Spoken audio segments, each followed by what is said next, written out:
Ya nggak ada soal kan, hentikan yang mangkrak. Hambalang juga berhenti. Beberapa jalan tol di Kalimantan juga nggak bisa diterusin. Jadi biasa aja. Dan kita bisa mungkin jadikan itu semacam objek turisme nanti. Bahwa ini adalah lambang kegagalan NKRI di bawah kepemimpinan Presiden Jokowi. Jadi orang akan belajar sebetulnya bahwa ada situs di mana ambisi itu dibatalkan oleh APBN, dibatalkan oleh legitimasi itu. Jadi saya kira bagus juga kalau kita jadikan pembatalan itu nanti sebagai showcase, sebagai tempat orang belajar tentang bagaimana cara membatalkan ambisi presiden. Kan itu yang terjadi tuh. Jadi kita dibiasakan untuk pamer market doang itu, dan di mana-mana Presiden Jokowi selalu mulai dengan apa yang ada di laptop dia tuh. Padahal itu nggak ada sama sekali di situ, di lokasinya tuh. Jadi yang dibayangkan adalah keindahan. Padahal sebetulnya itu adalah permainan image aja kan. Karena orang Presiden Jokowi lalu dianggap bahwa itulah ibu kota. Padahal itu ibu kota Wakanda.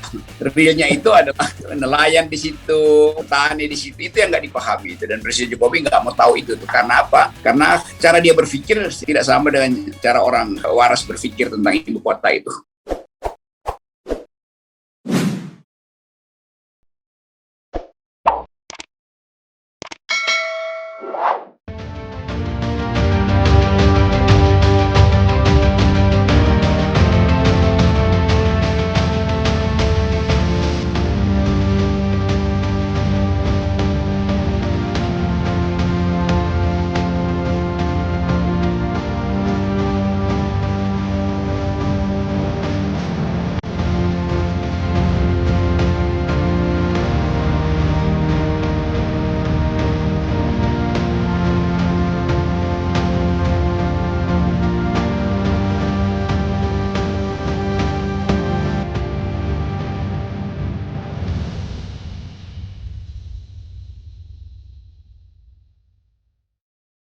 Bang Rocky ya, tapi kita seolah-olah di fait accompli nanti. Jadi ketika judicial review berlangsung ya, Din Samsudin, Faisal Basri, masyarakat Kalimantan Timur ya, itu kan pembangunan terus berlanjut sebelum ada putusan MK misalnya yang membatalkan undang-undang itu. Kemudian ketika ingin di stop, maka sudah kadung orang bilang kan, sudah terlanjur karena sudah ada proses, katakanlah ya tadi ada proses pembangunan yang barangkali tidak bisa di stop lagi seperti reklamasi zaman gubernur sebelumnya kan. Lalu gimana mengatasi ini semua, Bang Rocky? Kalau memang kita misal menganggap bahwa ide pindah ibu kota itu adalah ide buruk, tapi sementara proses penumbangan pohon dan pembangunan ini terus-menerus dilakukan begitu. Dan kita nanti menganggap bahwa wah ini nggak ada titik balik, kita harus terus begitu. Titik baliknya adalah yang di stop sebetulnya bukan ibu kotanya,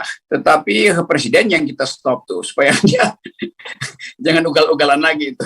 Kan di dalam sejarah sosiologi begitu ada social unrest maka timbul energi untuk menghalangi itu. Dan saya juga menganggap nanti akan ada keributan di situ dan itu pasti akan mempengaruhi cara berpikir Mahkamah Konstitusi. Yang pertama adalah Mahkamah Konstitusi tahu yang nggak ada soal kan, hentikan yang mangkrak. Hambalang juga berhenti. Beberapa jalan tol di Kalimantan juga nggak bisa diterusin. Jadi biasa aja. Dan kita bisa mungkin jadikan itu semacam objek turisme nanti. Bahwa ini adalah lambang kegagalan NKRI di bawah kepemimpinan Presiden Jokowi. Jadi orang akan belajar sebetulnya bahwa ada situs di mana ambisi itu dibatalkan oleh APBN, dibatalkan oleh legitimasi itu. Jadi saya kira bagus juga kalau kita jadikan pembatalan itu nanti sebagai showcase, sebagai tempat orang belajar tentang bagaimana cara membatalkan ambisi presiden. Kan itu yang terjadi. Memang kan kalau kita bandingkan misalnya dengan Orde Baru itu teknokrasinya bagus betul, perencanaannya sempurna, lepas dari otoritarianisme, tapi cara Orde Baru menyusun agenda pembangunan itu teratur karena ada kalkulasi rasional. Kalau ini betul-betul nggak ada kalkulasi rasional, secara ekonomi nggak mungkin, secara lingkungan itu mengganggu, secara global climate juga itu buruk sebagai isu di Glasgow nanti itu atau setelah Glasgow. Jadi nggak ada satupun nilai yang berguna dan bermutu dari ucapan DPR, ucapan presiden bahwa kita akan pindahin ibu kota. Apalagi kalau kita hitung misalnya bahwa ongkos memindahkan itu artinya ada trade off. Itu artinya jumlah orang miskin yang sekarang 27 juta itu akan nambah 30 juta karena bagaimanapun akan diambil dari APBN tuh, dari porsi manapun. Tetap itu akan jadi trade off dengan kemakmuran. Demikian juga soal stunting yang masih 10 juta itu seolah-olah didiamkan oleh presiden kan. Jadi presiden betul-betul hanya ingin pamer di depan etalasenya bahwa dia pernah memindahkan ibu kota itu. Ini kan berbahaya. Ya, karena kita tidak pernah bikin kalkulasi yang sempurna, trade off antara ibu kota dan pikiran yang memburuk pada generasi itu yang akan jadi beban ke depan. Tapi kita tahu bahwa ini pasti akan dipaksakan. Kita juga gembira, tiba-tiba batalin kan kurang seru kan. Musiknya udah setengah jalan dibatalin. Nah, itu yang akan mempermalukan beliau. Katakanlah putusan MK itu delay ya, biasa diputuskan katanya ini berlaku untuk 10 tahun ke depan. Saya membayangkan misalnya ya, penguasa baru ke depan, kalau dia tidak berasal dari rezim yang sama, bisa di fait accompli juga. Misalnya gini, proses pembangunan sudah berlangsung, katakanlah separuh jalan, ibu kota sudah pindah karena dipaksakan untuk 17 Agustus di tahun 2024 kan. Kalaupun misalnya kantornya belum selesai, ya barangkali akan dideploy menteri-menteri dan orang-orang dari berbagai daerah untuk datang ke situ kan, hanya untuk upacara bendera misalnya kan begitu. Nah, kemudian tanggal 20 Oktober pelantikan presiden baru yang tidak berasal dari rezim yang sama, mudah-mudahan berasal dari rezim 0% yang pemimpin adil tadi. Tiba-tiba itu pasti ya, kalau itu pasti. Oke, ya. Tiba-tiba kemudian karena dia menganggap tidak realistis pindah ibu kota, masih banyak to go ya kan, masih terlalu jauh perjalanan, dia keluarkan perpu ya kan, perpu pembatalan undang-undang IKN itu. Udah, nggak usah pindah. Menurut Bung Rocky, kalau skenario itu yang terjadi gimana Republik ini? Itu nggak akan idle, sebab itu kan fasilitas yang sudah disediakan, jadi nggak usah dibongkar. Misalnya udah jalan 20%, dengan mudah kita jadiin itu, kita pindahin aja. Saya lihat itu kebun binatang Ragunan itu udah terlalu kecil tuh, jadi kita pindahin kebun binatang itu ke calon ibu kota kita tuh, sehingga kita sebut sebagai itu ibu kota fatwa dan fatwa dan flora di situ kan. Nggak ada soal sebetulnya, karena yang penting kita mesti desakkan bahwa ini melanggar adab demokrasi karena tidak ada legitimasi, tidak pernah ada sosialisasi itu dilakukan semata-mata untuk cari pembenaran, bukan untuk diuji kelayakannya tuh. Jadi batal demi akal sehat, dan itu konsekuensinya gampang, nanti kita bagi-bagi aja di situ kan, tanahnya kita kembalikan pada masyarakat adat dan kita jadikan tadi itu sebagai monumen yang disebut seperti Menara Babel itu, yang ambisinya tiba-tiba diberantakin grammarnya, lalu semua orang kocar-kacir. Jadi kita anggap aja bahwa Indonesia itu pernah membuat Menara Babel,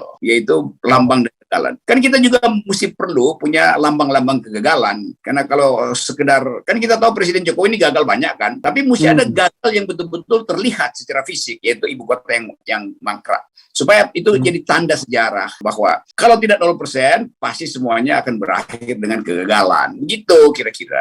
Iya, terakhir Bang Rocky untuk ibu kota ini ya. Ya. Banyak orang mengarai bahwa ya oligarki kan sudah berbisnis di sana, makanya dipaksakan terus pembangunan, ya kan? Nanti nasib oligarki ini gimana kalau seandainya memang ada perubahan skenario itu? Apakah dia akan tukar tambah fasilitas di Jakarta itu jatuh ke dia tuh. Kan itu akan terjadi kan. Kita akan lihat bagaimana tanah, lahan atau gedung-gedung strategis itu akan jatuh ke oligarki lagi setelah ibu kota pindah. Jadi intinya di situ sebetulnya tuh. Nah, kita tidak cemas dengan itu tuh, karena siapapun yang akan memimpin kembali itu akan didekati oleh oligarki. Yang lebih berbahaya adalah pemimpin yang sekarang udah mulai mengincar hal baru di situ, yaitu mungkin sekali dia akan pastikan bahwa nanti kalau dia kampanye, nanti penantang dari rejim ini akan promosikan, kalau saya terpilih saya akan batalkan ibu kota itu. Wah, dia pasti akan naik elektabilitasnya. Jadi kita coba aja pemimpin yang ingin capres ke 2024, mulailah kampanye dengan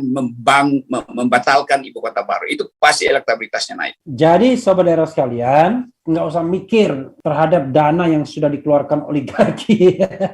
Mereka nggak akan pernah rugi karena terlalu banyak untungnya, ya kan? Yang kita pikirkan adalah bagaimana dana APBN ini digelontorkan seminimal mungkin sampai kemudian perpindahan itu dibatalkan. Kira-kira begitu Bang Rocky ya? Ya, kalau saya ngomong juga dengan beberapa orang di dalam kementerian, ya mereka juga nggak gairah-gairah amat. Mereka menganggap ya silahkanlah rapat-rapat koordinasi, toh di ujung ujungnya juga bakal batal. Jadi sebetulnya ini Presiden Jokowi ini kayak orang nonton layar tancap, tiba-tiba agendanya berubah karena layarnya putus itu atau filmnya rusak, dia nggak ngerti lagi itu yang terjadi itu. Jadi saya tahu bahwa di dalam kabinet sendiri itu tidak solid karena dari awal juga kayak Menteri Sri Mulyani akhirnya ngambek doang kan, ya udahlah kalau nggak bisa dipakai duit ini, duit pen, kita pakai duit yang lain tuh. Artinya dia sudah tidak memimpin strategi keuangan lagi itu. Demikian juga menteri-menteri yang lain juga kan, ya masa bodoh aja karena bagi mereka yang lebih penting adalah berpikir bagaimana merampok APBN untuk persiapan 2024. Dia nggak peduli bahwa APBN itu